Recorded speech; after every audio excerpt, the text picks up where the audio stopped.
In my league this week, I am fighting for a bye week, and I know there are 6 teams of fighting to get into the playoffs. Hopefully, you've already set yourself up, and we don't have to worry about if you'll be here in week 15 or not. But just in case, here are some running back rankings to help you submit your starting lineup. Obviously, we don't need to talk about tier 1 or tier 2. You know to start them. I don't want to waste your time. Diving into tier 3, we will be led off with Kyren Williams. If you looked at Kyren through the first 7 games this season, this was a running back that was consistently a top 3 option, that was averaging over 90% of the snaps in Los Angeles, and was one of the true elite running backs in fantasy. Well, since then, things have changed over the past 6 weeks. Since you've had Puka Nacua as well as Cooper Kupp come back into this Rams offense, you've seen 2 main changes. One, we have seen the change with Kyren Williams, where the receiving volume has plummeted. And 2, we've actually seen the Los Angeles Rams skew more pass happy once they get to the red zone. Not to mention the fact that you actually do get a little bit of Blake Corum this past week. None of that's exciting. And at the same time, you have a tough matchup going up against Buffalo this week, where yes, running backs are going to be able to typically have a very high yards per carry mark against the Buffalo Bills. But you do have the Los Angeles Rams currently as about 4-point dogs in this matchup. They shouldn't be able to run the ball a ton in the second half. So I don't think we can call Kyren just an elite top 3 to 5 running back at this point, even if you have pretty much every single snap in this offense. Still at the same time, you do at least have to acknowledge the red flags. Going over to what we have with James Cook. James Cook, obviously in the same game. You have the Bills favored by about 4 points in this game, as we already discussed. And James Cook is almost the exact opposite of Kyren, where this is a running back that is not seeing 90+% of the snaps in his backfield. No, he is actually operating in a committee. However, you are still seeing James Cook have access to touchdowns week in and week out. James Cook is averaging 1 touchdown per game so far this season. And if you look at over the past 5 weeks, the receiving volume has actually been pretty consistent. Over the past 5 weeks, James Cook is averaging about 4 targets a game. This is projected out to be a top 3 offense in the NFL this week yet again. Should be a very high scoring game environment. So I think you have to be excited about Cook. Going over to Breece Hall, I mean, you're going up against the Miami Dolphins. You have an implied team total of only 19.5 points, which actually is worse than any other running back you will see inside the top 21 of these rankings. Like, Breece Hall is a little bit of an outlier here, where this is one of the very few running backs that were willing to overlook the fact that he's in a garbage offense. Because 1, with Breece, obviously all you need is 1 big play. And also 2, with Breece Hall, typically you are expecting the receiving usage to be there. Now, a lot of people want to blame the struggles that we had this past week against the Seattle Seahawks on the knee injury. I think monitoring the practice reports for Breece is going to be incredibly important as we go through this week. But I mean, if you ignore pretty much the only game that we have seen in week 13 where he wasn't involved as a receiver, this had been a running back that so far this season was averaging about 5 to 6 targets per game.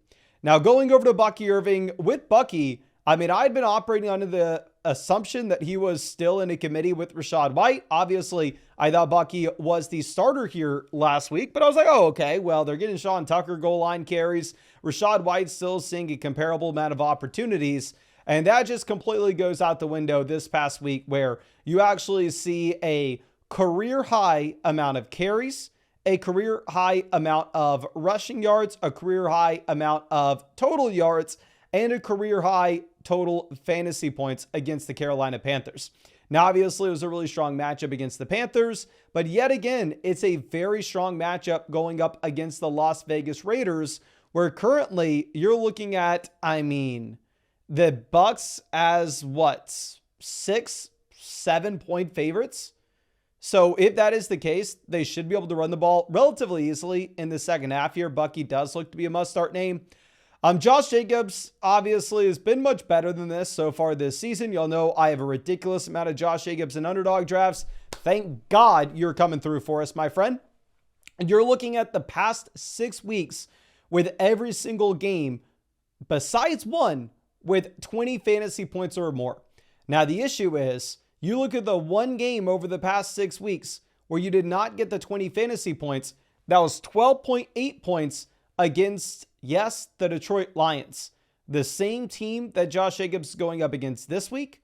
And this week, they have to play in Detroit. You actually have an implied team total of only about 23.5 points here for Jacobs. You have a spread in this game that does put the Lions as about 4 to 5 point favorites here. So while Jacobs remains an absolute must-start running back, I will say, obviously, your lower expectations in comparison to where they have been previously. It is just a horrible matchup going up against a really solid Lions rush defense. But I will say, of course, if y'all want to go Mason, you're an idiot. Jacobs is very easily going to be able to overcome this. You could always feel free to go through and take the higher than 84.5 total yards for Josh Jacobs against the Detroit Lions. For me, I'm probably staying away from it because of the matchup. But of course, if you wanted to check that out, you can find the link to Underdog Fantasy in the description, in the comment section, available in damn near every state. And if you use code FLOCK, you're going to get a 50% deposit bonus up to $1,000. Plus, you're going to be getting a free Jordan Love pick, more than less than half total yard for the Thursday night game. And you're going to be getting a free team review in the live stream that we are doing every single night. But just to reiterate, while yes, Jacobs is higher or lower, 84.5 total yards, Jacobs has had more than 84 total yards. I mean, over the past 6, 7, 8, 9, maybe? I can't do math. He's had this every single game over the past 8 weeks. But again, it is a tough matchup. Now, going over to our next running back, we are going to be looking at David Montgomery. With Montgomery, I don't love this spot going up against the Green Bay Packers. Typically, you have the Lions as like 8-point favorites, and we can go, okay, well, they'll easily be able to run the ball consistently in the second half. Oh, okay, Jared Goff's not going to have to drop back much. Here, it is a closer spread than usual. Like we said, the spread's only 4 points. I know a lot of people want to focus in on, oh my gosh, Jahmyr Gibbs is in the doghouse. Now you're going to see the expanded role from Montgomery. I don't know. I'm not going to take that into account in my rankings this week just because I don't know how much validity there is to it. I don't know if it's just the media trying to spin up a narrative to get views. So I'm just going to rank Montgomery how we usually would given this matchup. If you think Gibbs posting that is actually going to put him in the doghouse, then obviously you can move Gibbs down and move Montgomery up, but that's on you. That's not on me. Now going over and looking at what we have with Kenneth Walker. With Walker, through the first half of the season, the man was phenomenal. Like you see 18, 33, 14, 20, and 23 points through the first 5 weeks. Then over the past 5 weeks, we've seen 8, 13.5, 13.9, 13.5, and 6.5. Which is actually funny because if you look at the underlying opportunities, the rush attempts have actually gone up. The issue is the receiving volume has actually gone down, and you have had some negative touchdown regression.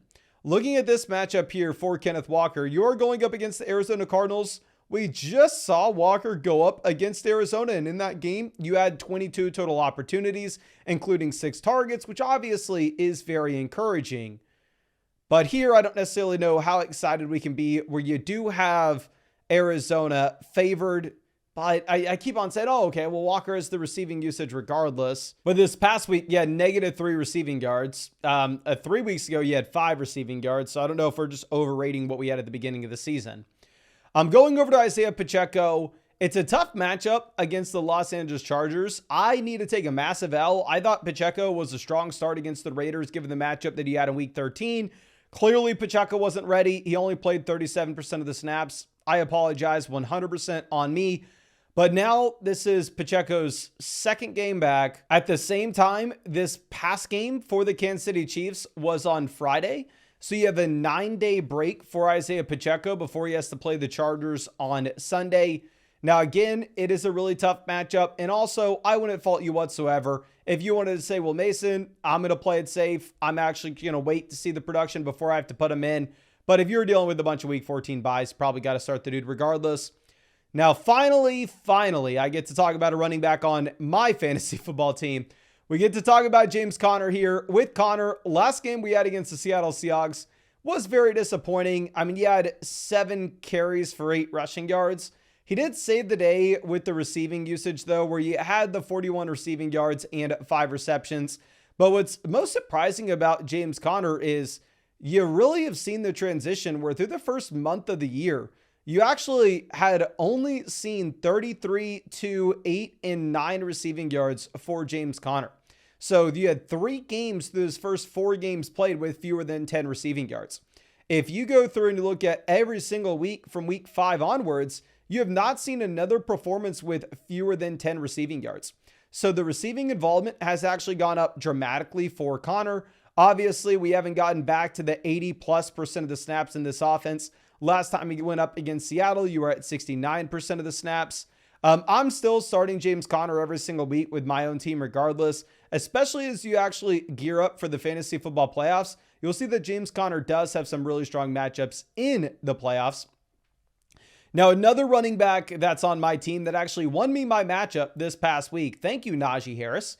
Najee, the volume's actually been great. I was really concerned about Jaylen Warren coming back into this offense, thinking that, all of a sudden Jaylen Warren's back in and we should expect that the receiving involvement goes down, the overall snaps go down, because you had looked at weeks 4 and 5, and in those 2 weeks for Najee Harris with no Jaylen Warren, you had actually seen him at 69 and 74% of the snaps of this backfield, which was the highest and the second highest marks that we have seen from Najee all season. But even with the snaps going down, the volume has actually been really strong and really consistent.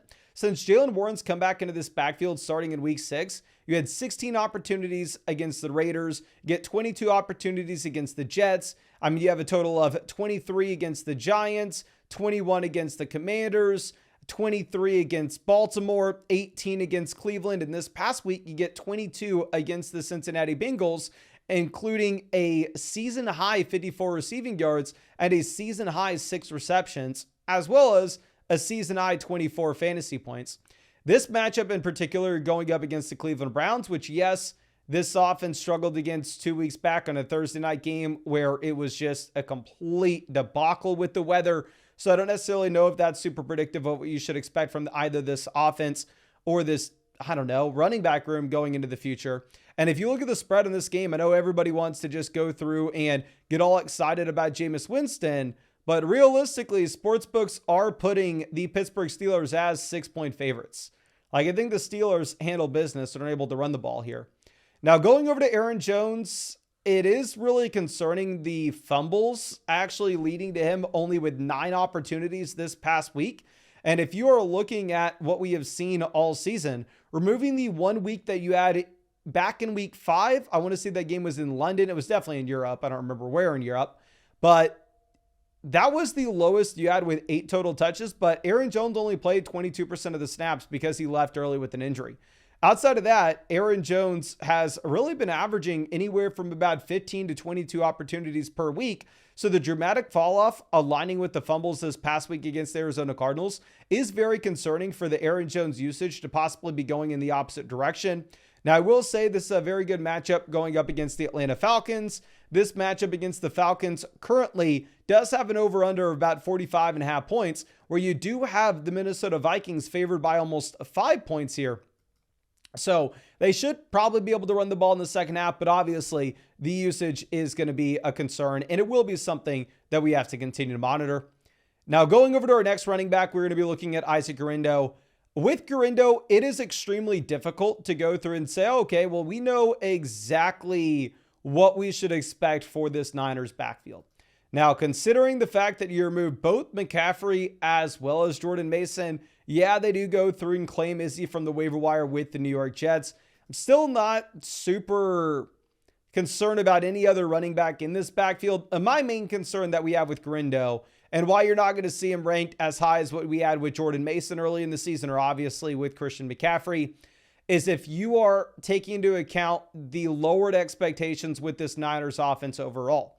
Typically, what we had seen at the beginning of the season with Jordan Mason crushing is you were consistently seeing the San Francisco 49ers at the top of the NFL with their implied team totals, not only at the top of the NFL with their totals, but also consistently favored by 5 to 7 points in each one of their matchups.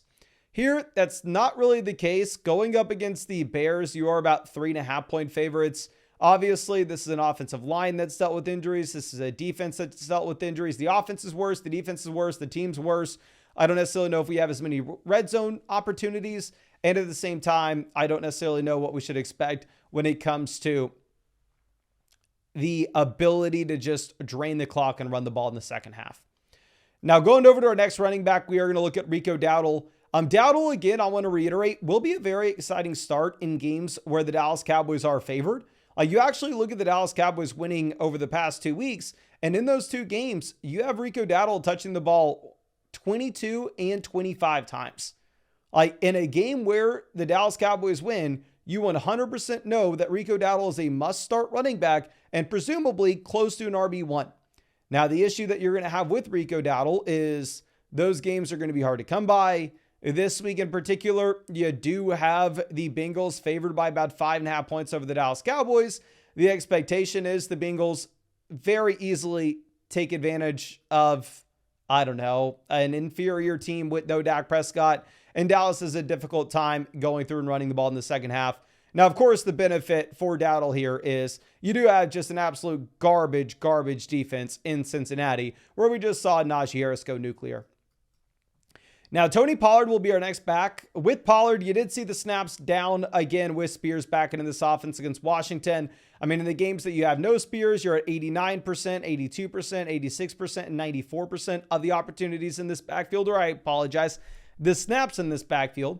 Whereas now you get Spears back in, that goes down to 73%. But still, you have 6 targets.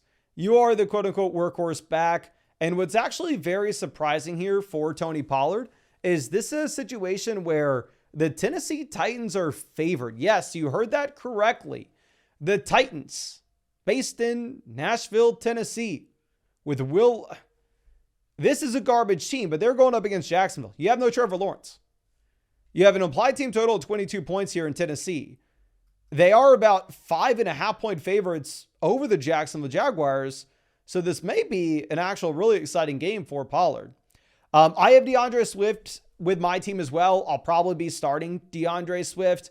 With that being said, of course, I don't know, this back-to-back games with single-digit fantasy points. Over the past month, you've only had 1 game with double-digit points. With Swift, this matchup against San Francisco isn't as scary as it would have been earlier in the season.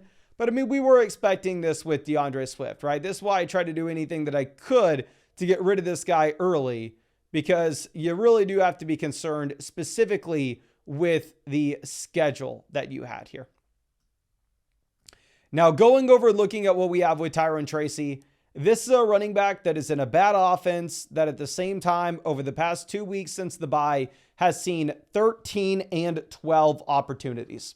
So honestly, I think what we should do is kind of drop Swift and Tracy down in their own little tier here. I think it's very difficult to say that they're in the same tier with these guys like Najee Harris, Aaron Jones, Rico Dowdle, Tony Pollard, because there are very real concerns. I think Tracy's the best running back in New York, but again, I don't know if it matters with how bad this team is. Now, I invested a ton into Nick Chubb in underdog drafts this season. Clearly, it was not a good call, but it is what it is. My underdog teams are somehow crushing regardless. I am heavily incentivized to root for Nick Chubb and hope that the run of touchdowns continues. 2 weeks ago in the snow game against the Pittsburgh Steelers, we had 19 points for Nick Chubb. It was beautiful. However, if we look at Chubb here, this is a running back that has had 1 game this season with more than 3.25 yards per carry. He has been laughably inefficient. This is a running back that has played 6 games now. And in these 6 games, we have a total of 31 receiving yards. If you look at the matchup, it's not good going up against the Pittsburgh Steelers, where the Steelers are favored by about 6 points. So what you presumably have is you have a bunch of Jameis dropbacks. They're not able to establish the run. And I think that this is a comeback to earth game for Nick Chubb. Chuba Hubbard did see 79% of the snaps here against the Tampa Bay Buccaneers. So maybe it's a little bit overstated with how much of a true running back by committee this is. But one thing that I think is overstated as well, and I know people are going to hate me for saying this, I understand everybody here wants to root for Bryce Young. And trust me, I want Bryce Young to be good. I want as many good starting quarterbacks in the NFL as possible. I'm tired of watching bad quarterback play.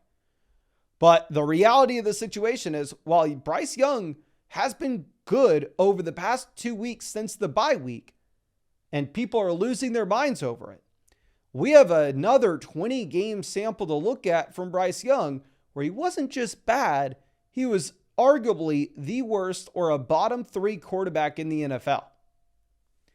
And I know you may say, well, Mason, things have changed. He's turned the corner. Yada, yada, yada, yada. I hope so.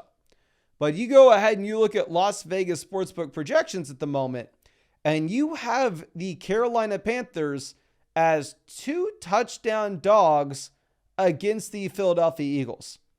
It's a tough matchup. I think the Panthers are about to get smushed like a little bug. Brooks is coming on a little bit where Brooks is going to have some receiving usage. So I'm very concerned about this Panthers offense, and I think people maybe are falling for a trap here. Rachaad White looks to be just the backup running back here in Tampa. He did see 53% of the snaps, which is worth pointing out. But again, you only had 12 total opportunities. In comparison, if you go through and if you look at what you had with Bucky Irving, you had 28 opportunities with Bucky. So it's hard to go through and say, oh, the snaps are there, he's going to be fine. No, you've only seen 2 targets over the past 2 games since the bye week. So really a big concern that you have is the receiving usage dropping off. And then going down to our last tier, Jaylen Warren, you know you're going to get some receiving involvement. You have 3 straight games here with 4 targets. Going over to Travis Etienne, garbage offense. I don't care if he's a starter. Frankly, it just simply doesn't matter. I'm going over to Gus Edwards. This is a running back that has no receiving usage, and it's a horrible matchup. Jonathan Brooks is more so just a premium handcuff back. I think Kareem Hunt's probably just a premium handcuff back at this point. The snaps fell to 38% this past week, and I think we see Pacheco expand his role here. Jerome Ford, really tough matchup against Pittsburgh. At the same time, you only have 2 targets over the past 2 games. You have not seen double-digit fantasy points since week 4. Zach Charbonnet, I know he scores the touchdown, but still at the same time, last time he had double-digit opportunities was back in week 3. And then Tyler Algier, again, just a premium handcuff back where you're hoping to get lucky with the touchdown. The last time you saw double-digit fantasy points was back in week 6 against Carolina. Don't start anybody in the last tier, for the love of God. But I appreciate you. I'll be updating these rankings as the week goes on. And of course, if you wanted to say, well, Mason, you're an idiot with Josh Jacobs. Josh Jacobs has gone higher than 84.5 total yards every single game over his past 7. He's going to do it again, even if it's a tough matchup. You can find that over on Underdog Fantasy. Links in the description, comment section. Code FLOCK will give 50% deposit bonus up to $1,000. Plus, at the same time, you're going to be getting a free Jordan Love pick, more than less than half a total yard for that Thursday night game. And you'll be getting a free team review in the live stream we're doing every night. But I think that's all I got for you. I really appreciate you and really hope we get to see you out with the live stream later tonight.